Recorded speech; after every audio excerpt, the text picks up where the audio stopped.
Hello everyone, welcome back to my channel. তো সকলকে জানাচ্ছি মহা অষ্টমী অনেক অনেক শুভেচ্ছা। সকলে পুজোটা ভালো করে কাটান, সুস্থভাবে কাটান। তো আজকে তো অষ্টমী, আর আজকে রেডি হয়ে গিয়েছি, মানে ফুলফিল রেডি হয়নি, শাড়িটা পরেছি।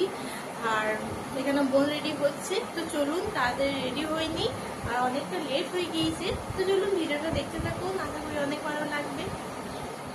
তো গাইস, এখানে রেডি হয়ে গিয়েছি আমি, শাড়ি পরে নিয়েছি, একটা দুটো বড় বড় রিং করে নিয়েছি, ব্যাস রেডি হয়ে গিয়েছি। এই দেখুন মেহেন্দি করেছি, সুন্দর লাগছে। আর চলুন তাহলে, এখন বাজে 12টা, তো একটার সময় পুজো লাগবে আর দুটোর সময় পুজো ছাড়বে। তো চলুন তাড়াতাড়ি এবার চলে যাই, ব্লগটা দেখতে থাকুন, আশা করি ভালো লাগবে। তারপর এখানে গরম হাওয়া খেতে খেতে একদম পৌঁছে গেলাম মন্দিরে।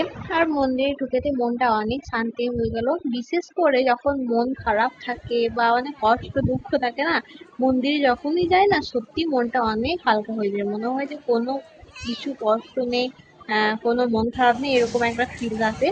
তারপর মন্দিরে অনেকক্ষণ বসার পর দেখলাম একটু ছোট্ট করে একটা দোকান বসেছে, তো ওখান থেকে একটু ক্লিপ আর একটা বোনের জন্য হেয়ার ক্লিপ নিয়ে এসেছি, ছোট ছোট ক্লিপ।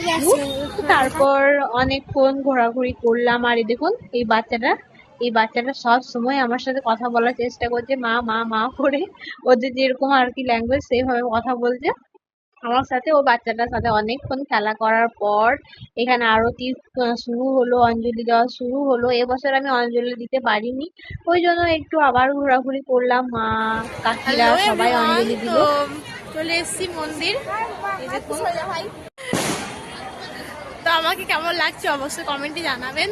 আর আজকে অঞ্জলি দিতে পারলাম না, এরকম বোন, আর এই বোন আসছে। এটা আমাদের হচ্ছে শিব মন্দির। ভিডিওটা এতটাই, আপনাদের কেমন লাগলো অবশ্যই কমেন্টে জানাবেন, ভালো লাগলে অবশ্যই একটা লাইক করে দেবেন, কমেন্ট করে দেবেন, চ্যানেলটাকে সাবস্ক্রাইব করে পাশে থাকবেন। দেখা হচ্ছে নতুন কোনো ভিডিওতে, টাটা।